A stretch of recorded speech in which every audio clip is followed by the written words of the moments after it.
Assalamualaikum warahmatullahi wabarakatuh. Welcome to back my channel. Salam sehat walaupun melarat, gak usah sambat, tetap semangat. Terima kasih yang sudah hadir di Kembar Dawung channel. Mudah-mudahan sehat selalu dan dilancarkan segala urusannya. Bagi yang sakit, mudah-mudahan penyakitnya cepat diangkat oleh Allah Subhanahu wa Ta'ala. Amin. Kali ini kita akan menyaksikan video parodi dari beberapa netizen. Tidak usah panjang lebar, langsung saja kita saksikan. Oke pemirsa, jumpa lagi bersama saya di Lomba Menangis Award. Nah, di sini ada 3 peserta nih yang mau ikutan. Langsung aja yuk kita tampilkan peserta yang pertama, yaitu ada Bapak Said Didu. Monggo Pak Said Didu, kami persilahkan untuk menangis. Iya Pak, aduh. Coba sini maju Bu. Pengambil kebijakan biarlah. Ratusan ribu rakyat seperti ini. Untuk kontestan yang kedua, langsung saja kita sambut Bapak Hasto Kristianto. Monggo Pak Hasto. Kami semua menangis. Para kiai menangis. Ibu Megawati menangis. Untuk peserta terakhir, langsung saja kita sambut Megawati. Monggo Bu Mega. Itu bukanlah kalah. Mereka hanya menitipkan rahasia penderitaan, tempat tersimpannya harapan akan masa depan di negeri yang indah, yang gemah loh jinawi. Nah, menurut teman-teman di Lomba Nangis Award ini yang menang siapa ya? Komen ya. Logo. Air yang jatuh di rumah kita jangan dialirkan keluar. Kalau kita alirkan keluar, namanya kita nyumbang air ke masyarakat. Yang kasihan yang di ujung jalan tuh nanti rumahnya paling pendek, itu paling kena banjir. Jadi tiap rumah tahan airnya di rumah Anda. Zero runoff, nggak dikeluarin. Dengan cara apa? Bangun di situ sumur resapan. Sehingga air hujan yang jatuh ke atap itu tidak dialirkan lewat talang keluar, tapi alirkanlah ke lahan Anda sendiri. Maka kita tidak menyumbang air ke tetangga. Kalau tidak menyiapkan penampungan, buat lubang aja. Itu yang kita biasa menyebut vertical drainage. Air itu ditampung sehingga tidak mengalir. Simple. Cek yuk rumah kita. Apakah kita termasuk penyumbang air keluar atau tidak? Kalau termasuk, yuk kita berhentikan itu. Yuk kita bikin lubang. Sehingga kita termasuk, kalaupun ada banjir, kita bisa bilang gini, kami tidak termasuk bagian yang nyumbang air untuk banjir. Di puncaknya itu, jadi kayak apa? Di ovalnya itu ada jogging track Pak. Jogging track tertinggi di Indonesia mungkin. Jadi jogging track di atas atap stadion. Lebarnya kira-kira ini saya nggak pernah tahu. Saya banyak membaca tapi nggak belum. 5 meter. Lebarnya 5 meter. 5 meter. Mengelilingi stadion. Dan itu nanti jogging sambil lihat keindahan tepi pantai Jakarta, keindahan Jakarta dari atas stadion. Jadi itu mungkin akan jadi jogging track tertinggi yang ada di Indonesia. Karena biasa jogging track di bawah. Unik sekali. Jadi ada tangga nanti ke sana. Ada tangga ke sana. Dan kalau udah berada di tempat itu sekarang saja itu terasa it is a mega structure. It is a mega structure. Kalau udah lihat situ besar ya mega structure itu. Itu bisa kapasitas penuh nanti orang artinya 1000 orang berlari di atas itu nggak apa-apa. Bisa karena itu kuat. Memang itu kuat. Kuat dan orang bisa lari di situ. Itu ada kapasitasnya, saya lupa berapa jumlahnya, itu ada kapasitas tapi bisa dan memang kokoh. Terus terang, saya sedikit gentar ketika berkali-kali ia tahu jurus yang saya miliki. Apalagi setelah melihat keampuhan panah rantai. Yang kau saksikan itu panah berantai naga percona yang belum ada tandingannya. Bagaimana cara mengalahkannya, Guru?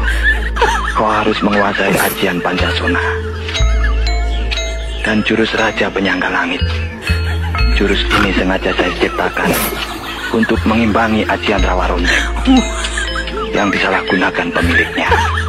Misalnya sekarang Allah belum memberikan kepada dia tugas sebagai presiden karena Anies ditunggu di dunia internasional.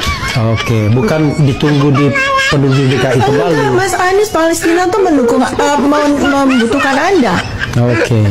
Ancaman perang dunia ketiga itu membutuhkan Anda, gitu loh. Jadi itu kalau saya bahasa sasmitanya ya, mencoba untuk menerjemahkan apa maksud Allah tuh begitu. Misalnya, ya, dia dijadikan utusan khusus Presiden Prabowo untuk nggak usah harus pakai utusan khusus.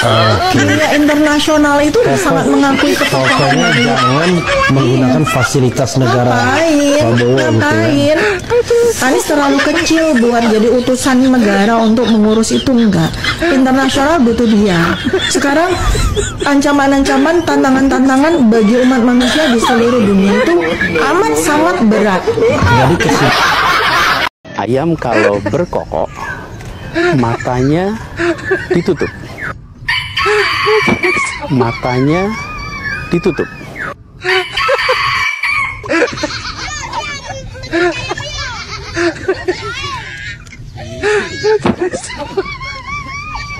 iPhone 82M, ballpoint 123M, anggaran TGUPP 26,5 M.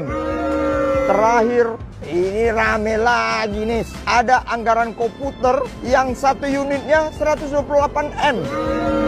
Komputer lapisan emas kali ya. Mahal banget nih. Mahal banget nih. Waktu itu kau giat banget membangun trotoar. Waduh, alasan kau biar seperti di New York. Kau bilang di sana juga ada PKL di trotoar. New York mana nih? Kita semua tahu. Apa yang kau lakukan itu, walaupun terus terang saja, karena dikelola, ditata, direncanakan tidak baik, akhirnya siapa yang dirugikan? Semua kita. Pejalan kaki rugi, yang naik sepeda rugi, motor rugi, begitu juga naik kendaraan. Kita jadi dirugikan nih. Lucu juga Bapak 16% ini. Sok-sokan bela rakyat kecil, bikin video seolah-olah membela rakyat, dan captionnya pajak memang sumber pendapatan utama negara. Namun dalam situasi ekonomi kita saat ini, keputusan pemerintah menaikkan PPN jadi 12% bukan keputusan tepat. Apakah ini keadilan?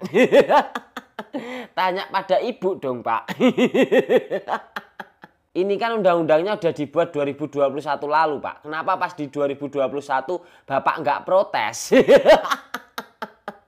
Yang menyetujui adalah DPR. Dan ini adalah fraksi partai yang menyetujui undang-undang HPP. Ini kan ada partai itu, Pak. Terus yang menolak tuh cuma PKS, Pak. P-nya doang yang sama. Belakangnya K sama S-nya nggak sama, Pak. Yang menolak PKS. Bukan, kalau gini kan Bapak sama Ibu jadinya kelihatan nggak kompak, Pak. PPN naik 12%, kesempatan nyalahin Pak Prabowo. Ini sebenarnya protes PPN naik 12%, apa protes karena sakit hati? Undang-undangnya udah jadi 2021 dan yang menyetujui partai pengusungnya Pak Prabowo, Pak Ganjar, dan Pak Anies. Yang disalahin Pak Prabowo. Terus yang jadi pimpinan panja atau panitia kerja itu Pak Dolvi dari PDIP. Ya kan undang-undang bisa dibatalkan. Yakin kalau yang jadi Pak Ganjar akan dibatalkan. Kan Pak Ganjar petugas partai. Kata Ibu Ketum, petugas partai harus nurut partai. Kalau nggak nurut partai, out. Terus kata Pak Bambang Pacul, semua Korea-Korea di Senayan ini nurutnya sama Ibu Ketum. Ini fakta loh. Dan kalau yang jadi Pak Anies saja pernah bilang, IKN ini sudah jadi undang-undang, siapapun presidennya harus melaksanakan. Jadi kalau udah jadi undang-undang, siapapun presidennya akan melaksanakan. Kata Pak Anies loh, fakta. Lucunya lagi, ada elit politik yang lupa kejadian di 2021 lalu. Sok paling benar, sok paling suci. Tak kasih fakta jejak digitalnya Bang Deddy biar yang panas makin panas. Nih. Piye sik kurang pra faktane. Engko tak golekne nek. Diajak bercanda baper, dikasih fakta panas. Tulis pendapat kalian di kolom komentar. Salam jigigis. Anak apa Abah harus introspeksi diri ya. Segala sesuatu di dunia ini ada karmanya. Jangan sedikit-sedikit salahkan Jokowi. Jangan sedikit-sedikit salahkan kekuasaan. Coba bercermin, kemarin Abah melakukan apa? Salah satunya adalah menilai seseorang kompetitor saat itu dengan 11 dari 100. Padahal 5 tahun sebelumnya kompetitornya yang dia nilai 11 dari 100 adalah orang yang membiayai keberangkatannya dia untuk menjadi DKI 1. Mendukung dia mati-matian, tidak pernah berhitung berapa biaya yang dikeluarkan, dan beliau memberikan partainya full untuk dukung dia. Padahal itu partai besar, mendukung orang yang tentunya dia pikir akan ada balas budi. Ternyata tidak ada balas budinya sama sekali, bahkan seakan-akan menjadi anjing yang menggigit tuannya. Nah, itu menyakitkan loh, sangat menyakitkan.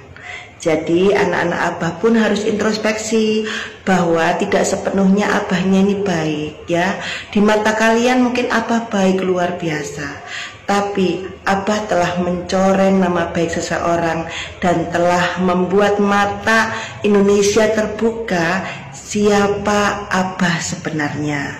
Dan itu juga terjadi pada pemimpin-pemimpin partai politik, di mana para pemimpin partai politik itu pun juga tidak mau membantu orang yang memiliki karakter seperti Abah.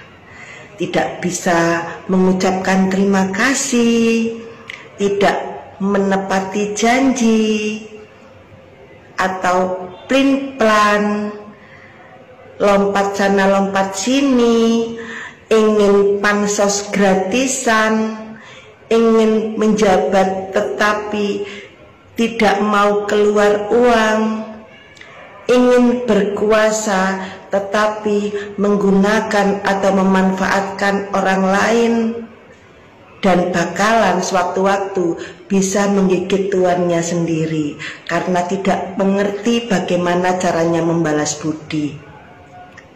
Masih banyak lagi karakter buruk dari Abah kalian.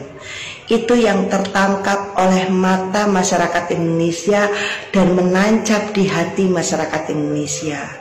Jadi walaupun kalian mau marah-marah seperti apapun, kami masyarakat Indonesia yang masih sehat, masih waras, tidak akan merelakan Abah memimpin bagian terkecil di Indonesia. Bahkan bukan hanya gubernur, bupati, wali kota, kecamatan, RW, RT pun itu rasanya tidak ikhlas. Kenapa? Ya karena karakter-karakter buruk ini semua melekat pada Abah kalian.